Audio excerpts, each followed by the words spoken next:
مفتی صاحب ہم دیکھتے ہیں کہ ہم جو یوتھ ہے وہ دیکھ رہی ہے کہ کچھ سالوں سے جب سے ہوش سنبھالا ہے کہ ایک دن مقرر کر دیا خواتین کا، اس دن خواتین روڈوں پہ نکلتی ہیں اپنے حقوق کے لیے۔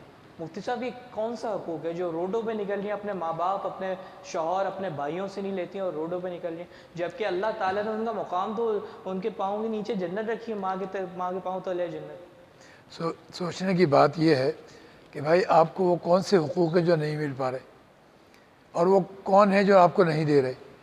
صحیح۔ ایک یعنی جو نا معاشرے میں، یعنی جو نا پوری دنیا کو لے لیں، اگر پوری دنیا میں اس وقت کہتا ہوں میرے حساب سے یوں سمجھ لیں کہ ہر شخص آزاد ہے۔ اگر ہم پاکستانی معاشرے کو لیں تو اگر کوئی جو نا شرم و حیا کے ساتھ با پردہ رہ رہا ہے تو اس کو کون روک رہا ہے؟ جو پردہ کر رہی ہیں ہماری مائیں بہنیں، ان پہ کون زور زبردستی کر رہا ہے؟ کون سی حکومت اس پر ہاتھ ڈال رہی ہے؟ کون ان کو جو نا وہ کچھ کر رہا ہے؟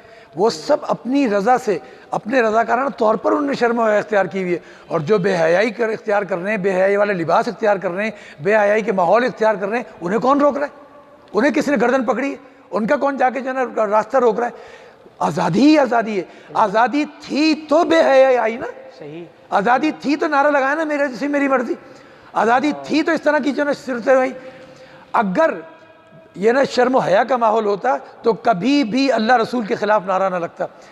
ساری جگہوں پہ جو شخص جس چیز پہ عمل کرنا چاہ رہا ہے آزادی سے کر رہا ہے، اور سب سے دنیا کی سب سے بڑی آزادی وہ مسلم ملکوں میں ہے، اور اس میں بھی سب سے زیادہ پاکستان اور پاکستانی قوم جتنی آزاد ہے پوری دنیا میں، ایسی آزادی رب کعبہ کی قسم قرآن سامنے رکھا ہے، ایسی آزادی کسی مملکت کو، کسی قوم کو حاصل نہیں ہے۔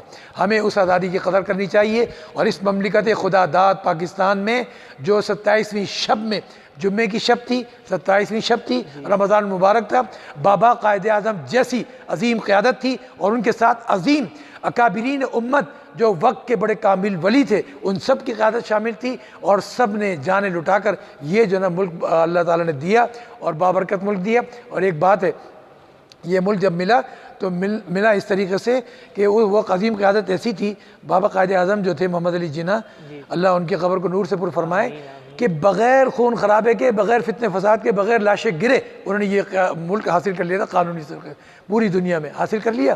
حاصل کرنے کے بعد جب ہجرت شروع ہوئی، اس کے بعد یہ ساری جو ہے نا ہندو قوم اور جو غیر مسلم قوم تھی، انہوں نے مل کے ٹرینیں کاٹی ہیں، قافلے کاٹے ہیں، پورے قوم قبیلے بستیاں اجاڑی ہیں۔ اس کے بعد تو ظلم جو ڈھایا ہے باہر والوں نے ڈھایا ہے۔ اس آزادی کی ہمیں قدر کرنی چاہیے۔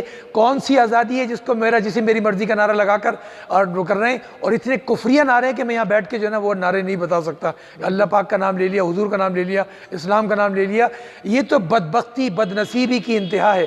آپ کو کوئی روکنے والا نہیں ہے، آپ جو کام کر رہے ہو کر رہی ہو، کس نے روکا ہے آپ کو؟ آپ ساری چیزیں کر رہے ہو تو آزادی ہی تو تھی جو یہ آپ آزادی سے آپ کام کر رہے ہو۔ تو اللہ رسول کے اور دین اسلام کے خلاف یہ جو چیزیں ہو رہی ہیں، تو ان تمام چیزوں میں توبہ کرنے کی ضرورت ہے۔ کفر میں جانے سے پہلے اسلام کی طرف آئیں۔ حضور نے فرمایا تھا نا کہ صبح مومن شام کافر، شام مومن صبح کافر۔ تو ان تمام چیزوں میں اپنے ایمان کی فکر کی ضرورت ہے، اور آزادی کی قدر کی ضرورت ہے، شرم و حیا کے معاملات کو سمجھنے کی ضرورت ہے۔ اللہ پاک ہماری سب کی اصلاح فرمائے، درست فرمائے، اور ہمیں ہر قسم کی گمراہی سے محفوظ فرمائے۔ آمین۔ اچھا، جو روڈوں پہ نکلتی ہیں اس میں بھی میں نے ایسا دیکھا ہے کہ خاندانی، اللہ معاف کرے، خاندانی لڑکیاں نہیں ہوتی ہیں۔ صحیح بات ہے۔ آپ دیکھیے نا اس آزادی میں بھی جو خاندانی لوگ ہیں، اس آزادی کے اس میں بھی ان کا ایک وقار ہے، اس میں ماڈرن پنے میں بھی ان کا ایک وقار اور ایک تمیز نظر آتی ہے، خاندانی پن نظر آتا ہے۔ لیکن یہ جو چیز ہے نا، یہ غیروں کے، شیطان کے، دجالی ٹولے کے جو نا ایجنٹ بن کے کام کر رہے ہیں۔ اللہ ہماری بچیوں کی، بہنوں کی، ماؤں بیٹیوں کی بھی، اور مردوں کی بھی، اور عورتوں کی بھی حفاظت فرمائے۔ آمین۔ بہت شکریہ مفتی صاحب اپنا قیمتی وقت دینے کے لیے۔ ناظرین، اسی کے ساتھ دیجیے ہمیں اجازت۔ بہت سے لوگوں کے میسیج آئے ہوئے دعاؤں کے لیے، تو انشاءاللہ نام تو نہیں لے سکتے، لیکن وقت فوقتاً انشاءاللہ اس سلسلہ کریں گے دعا کا بھی۔ اور ہمارے قریبی رشتہ دار ہیں تو انہیں کرونا میں مبتلا ہیں، تو آپ دعا فرمائیں کہ اللہ انہیں جلدی صحت دے اور پھر سے وہ اپنے گھر والوں میں آئیں جائیں۔